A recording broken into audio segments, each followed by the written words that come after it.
അടുപ്പിന്റെ ചൂടാണ്, അടുപ്പക്കാരന് തേനാണ്, വെളുക്കുമ്പോ തൊട്ട് പാമ്പാണ് മിടുമിടുക്കുള്ള ജോയ്. പണിക്ക് ചെന്നതിന് പിറ്റേന്ന് കുടക്ക് വേലകൾ കാട്ടിയിട്ട് കണക്ക് തെറ്റിയ റോക്കറ്റായി തിരിച്ചു പോരണ ജോയ്.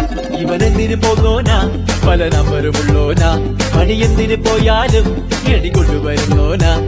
വെള്ളം തളിക്കാനും വെള്ളം തടിക്കാനും വെള്ളം തടിക്കാനും